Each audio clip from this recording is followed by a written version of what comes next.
Also, you're not limited to looping through arrays of single elements.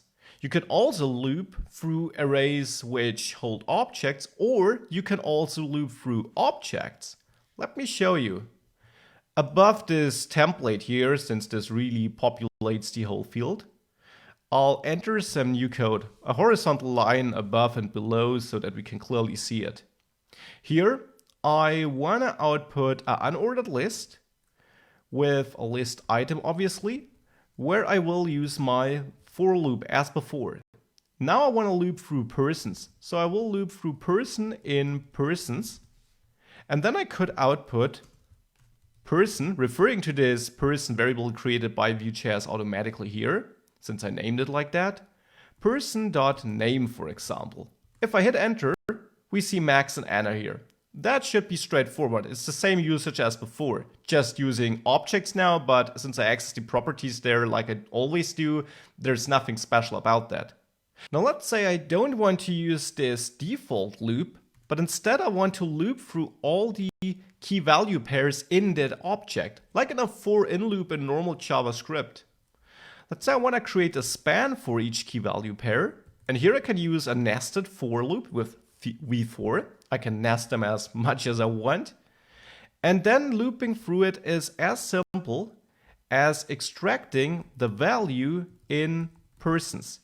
So So person here refers to the person up here in the outer loop, since I gave it that name, and we're in this current iteration since we're in that specific list item.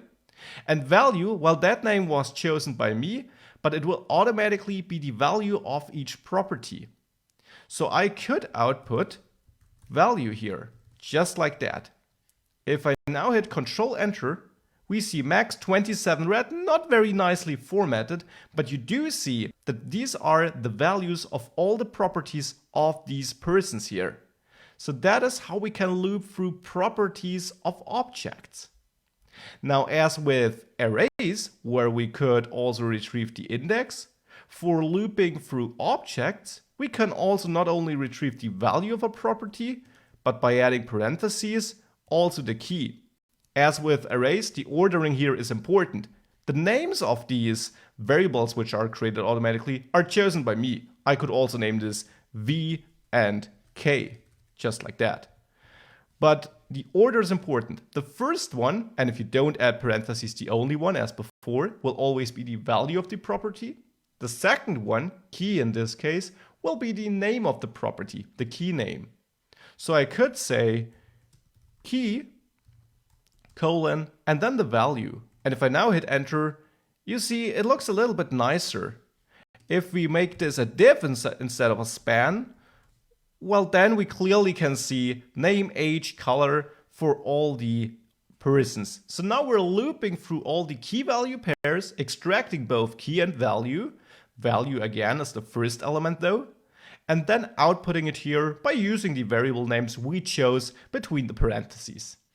Finally, if we also want to get the number of the iteration, we can access the index by passing a third kind of argument here, so adding a third variable between the parentheses.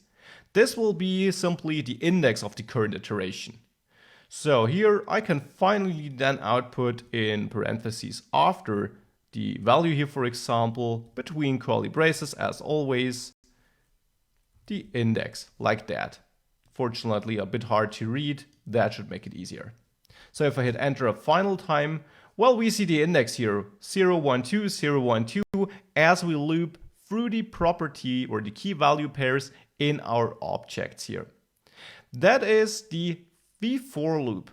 Keep in mind, using all these fields here between the parentheses is optional. You can always go with the default by just extracting one element, which in the case of looping through objects happens to be the value, and in the case of normal arrays happens to be the element value. So always the value basically. But you can extend it with parentheses to get more information out of the object you're looping through.